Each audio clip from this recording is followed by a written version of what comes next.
एक लंबे समय पहले जो नामक एक किसान रहता था। एक दिन जो खेत में काम करते पशुओं को वो पानी लाने गया। जब उसने घास के ढेर में कुछ देखा, जब वो पास गया तो उसने देखा कि वो नन्हा सा घोड़ा था जो अकेले और शायद खोया हुआ था। जो ने देखा कि इस घोड़े में कुछ तो अलग था, मगर वो क्या था उसको पता नहीं चल रहा था। जो उसे घोड़ाशाल लेके गया और उसे एक छोटी सी बिस्तर में लगाया। जो ने उसे प्यारी नजर से देखा और फैसला किया कि उसे वो ईव के नाम से पुकारेगा। जैसे महीने बीते, जो ने युवा घोड़े को बढ़ते हुए देखा।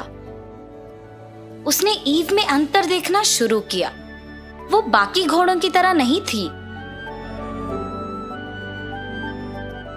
और जब वो पूरी तरह से बड़ी हुई तो जो ने उसकी सुंदरता देख चौंक गया। ईव की त्वचा बादल जैसे सफेद और उसके बाल इंद्रधनुष जैसे रंगीले थे।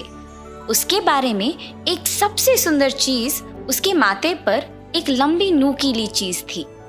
ईव जैसे बढ़ती गई, जो और बाकी पशुओं की ओर उसका प्यार भी बढ़ता गया।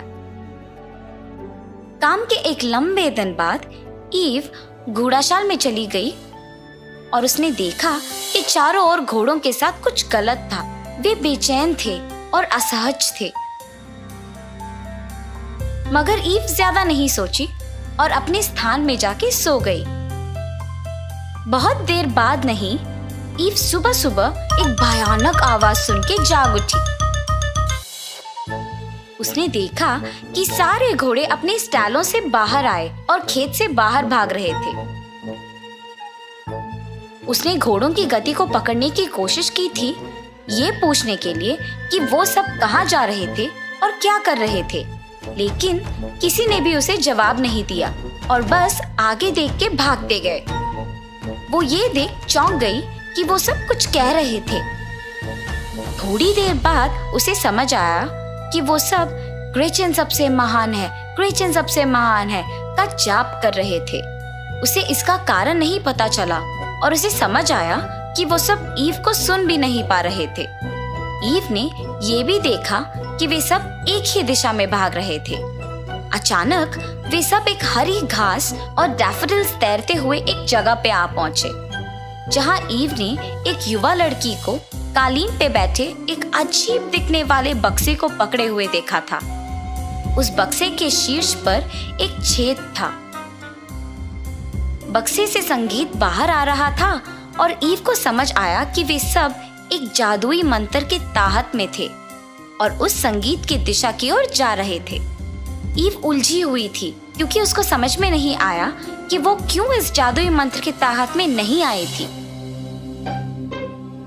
तब उसे समझ आया कि वो बाकियों से अलग थी। पास में उसे पानी का एक छोटा तालाब दिखा और उसमें उसने अपने आप को देखा, और तब उसे अपने आप का अंतर दिखा। उसने अपनी सफेद त्वचा और माथे पे लंबी नुकीली चीज देखी। उसने फैसला किया कि वो अपने दोस्तों को बचाएगी, भले ही वो उससे अलग ही क्यों ना हो। उसने उस लड़की के जाने का इंतजार किया और किसी को बक्से के पास जाने नहीं दिया, मगर वो लड़की जा नहीं रही थी क्योंकि वो सारे घोड़ों को लेके जाना चाहती थी, ईव को भी।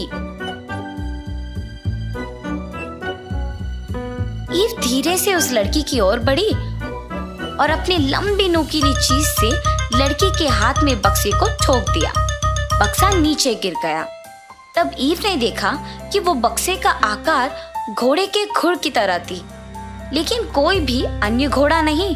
उसका आकार बिल्कुल ईव के नुकीली के जैसा था। इसलिए उसने अपना पैर उठाया और अपना खुर उस बक्से में डाला और अचानक वो संगीत बंद हो गया। बाकी के घोड़े होश में आए और ये देख दंग रह गए कि वो सब वहां कैसे पहुंचे। लड़की बक्से की ओर भागी वापस संगीत बजाने के लिए, मगर तब तक देर हो चुका था। सारे घोड़े तेजी से अपने घोड़ाशाल की ओर भागते रहे। ईव के साथ ईव भागते हुए मुड़ के देखी और मुस्काई। वो अलग जरूर थी, मगर उसने अपने दोस्तों को बचा के अच्छा काम किया था।